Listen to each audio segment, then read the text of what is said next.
A todos los señores estudiantes de noveno de básica. Bienvenidos a una nueva clase de forma virtual. Bien, vamos a recordar un poquito de lo que habíamos visto, ¿sí? En las clases de ciencias naturales. Bien, estábamos en unidad 5, en donde nos manifiesta las acciones del ser humano sobre la naturaleza. Ya habíamos hablado sobre el tema 1, el elemento, el carbono, en los compuestos orgánicos. ¿Ya? Entonces nos faltó ver un poquito más sobre el elemento carbono. Sí, en este caso vamos a acabar de ver este tema, que son los compuestos orgánicos. Voy a proyectar lo que es el libro de forma virtual para poder seguir avanzando con la clase de acuerdo a lo que nos manifiesta el libro. Ok, también vamos a hablar el tema 2, que es el cambio climático. Sí, que es un tema un poquito extenso. Nada más vamos a ver un poquito de historia y vamos a seguir viendo algunas conceptualizaciones nuevas. Ok, voy a proyectar el libro.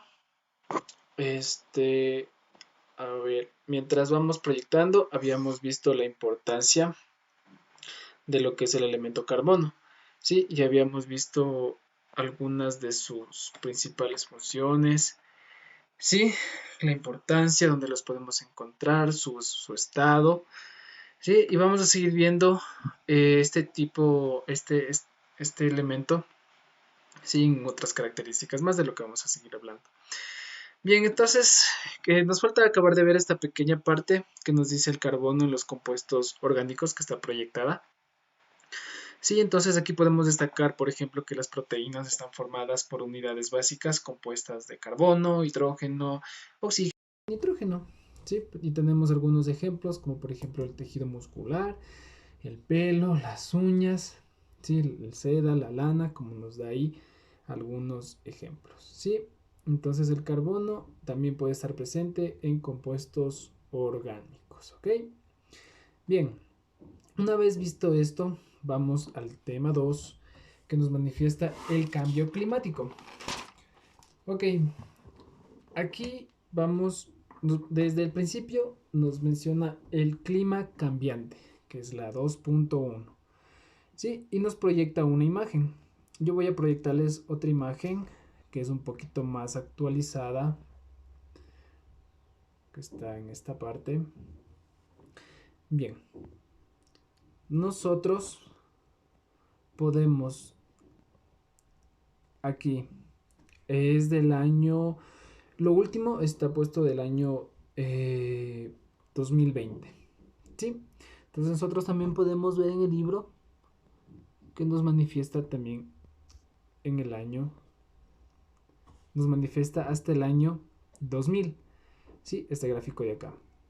Entonces, esto es lo que nos quiere decir, es la temperatura, cómo ha venido la temperatura a través del tiempo, sí, cómo ha venido la temperatura aumentando. Esto se debe, ¿por qué?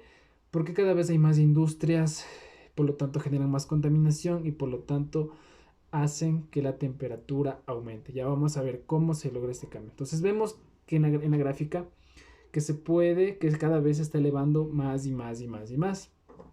Sí, y lo cual vendría después a conllevar un problema global. Bien, tenemos el 2.2 que es el calentamiento de la atmósfera. Bien, por ejemplo, entre la atmósfera, la litosfera e hidrosfera ocurre el movimiento de energía y nutrientes a través de los ciclos biogeoquímicos, entre los que se encuentra el ciclo del carbono, nitrógeno, azufre, fósforo, entre otros también elementos. El calentamiento global de la atmósfera se da principalmente debido a la interferencia en el ciclo del carbono. ¿Sí? Existe una gran interferencia en lo que es el ciclo del carbono. Recordamos que era un elemento que se puede nomás acoplar, ¿sí? en diferentes modalidades. ¿Sí? Entonces, gracias a esto también existe mucha interferencia del carbono porque se puede, ¿sí? puede relacionarse con otros elementos más.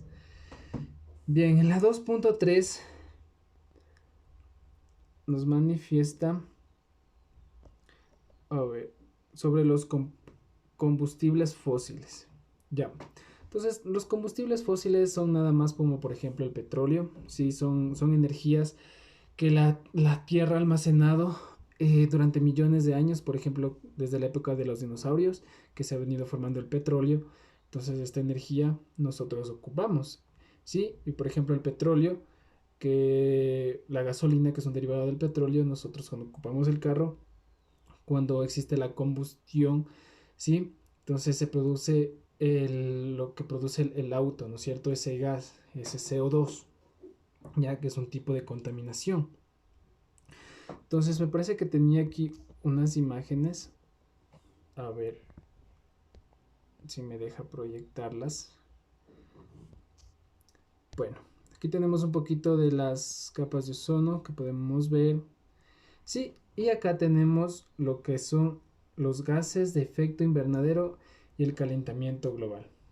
Sí, porque también tenemos que hacer énfasis sobre lo que es el efecto invernadero. Ya, vamos a relacionarlo con el libro. Aquí, en la 2.4 nos manifiesta los gases de efecto invernadero y el calentamiento global. Ok, vamos a hablar un poquito sobre el efecto invernadero y cómo se da el calentamiento global. Ok, bien, vamos a ver la imagen primeramente. ¿Cómo se da este efecto sobre el calentamiento global? Sí, el efecto invernadero. Bien, nosotros tenemos la atmósfera que podemos ver aquí. Ahí podemos leer atmósfera, está el sol. El sol emite obviamente la luz solar, ¿sí? Entonces, esta radiación entra a la Tierra, ¿sí? No entra toda la radiación, solo entra una cantidad específica, nada más, porque si entrara todo nos cocinaría, porque es muy fuerte. Entonces, este calor entra y rebota en la Tierra. Vemos la flechita roja, ¿sí? En la parte de esas flechitas, que rebota y esta tiene que salir de la Tierra. Pero ¿qué pasa? ¿Por qué no puede salir? Lo que pasa, como vemos, esta casa de acá emite contaminación, emite gas, ¿sí? ¿Sí? Entonces, esta contaminación, por ejemplo, estas industrias, emisiones industriales, sí botan ese gas como medio gris oscuro. Entonces, estas se sitúan en la parte de arriba de la atmósfera y crean como una capa. Y esta capa impide que los rayos vuelvan a salir. Entonces ya no salen y se quedan aquí adentro esos rayos del sol, ¿sí? Esta radiación se queda y esto obviamente, como es temperatura, es caliente, va a acumular temperatura, temperatura, temperatura y esto va a ser, obviamente, va a elevar la temperatura de la Tierra, ¿sí? Entonces es un calentamiento global que se va dando poquito a poquito, que van sumando más y más, ¿sí? Listo, entonces aquí tenemos algunos de los ejemplos.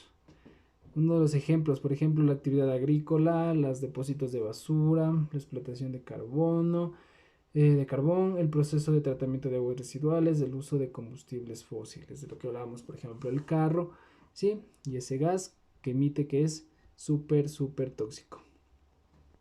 Bien, vamos a seguir viendo en cuanto nos menciona también sobre los glaciares y sobre los nevados. Ok, por aquí tengo algunas imágenes. A ver si me dejan. Sí, aquí. Aquí nos menciona sobre los glaciares. Estábamos aquí hablando sobre el efecto invernadero y el calentamiento global. Ok, también nos habla un poquito del CO2, que no es el gas, no es el único gas que contamina, ¿sí? Sino también hay otros muchísimos más. Entonces también se debe considerar estos. Bien, tenemos acerca sobre los glaciares. Y ya que el tema habla sobre los efectos del hombre en la Tierra, entonces también les tengo una imagen de los glaciares. Por ejemplo, en esta parte del Polo Norte vemos en el año de 1984 y comparamos con el año del 2016, ¿sí? Que ya pasó hace algunos años. Entonces podemos observar claramente cómo se ha venido reduciendo, ¿sí? Estos glaciares por causa del calentamiento global, ¿sí? Entonces, por ejemplo, más del 2% de agua ¿sí? De toda la Tierra está en forma de hielo. Entonces, aquí la importancia de poder cuidar, porque si estos se derriten, obviamente el nivel del mar van a subir. Ya, y tenemos también lo que son los nevados, ¿sí? Entonces, por lo general, estas en su cumbre tienen nieve y están ubicadas en zonas de gran altitud que corresponden a ecosistemas de páramo y nieves eternas. Y aquí nos da un claro ejemplo de la antisana. Y yo también les tengo preparado una imagen en cuanto a la antisana, ¿sí? Podemos ver que nosotros en nuestro país tenemos la maravillosa oportunidad de contar con estos nevados. Bien, listo. Entonces, en esta parte del libro nos quedaríamos, ¿sí? En la parte de los nevados. Después seguiremos viendo los efectos de cambio climático sobre los casquetes polares, nevados y capas de hielo. Ya hemos visto un poquito, así que ya tenemos más o menos lo que es una idea. ¿Sí? Bien, entonces esto sería eh, la clase de hoy.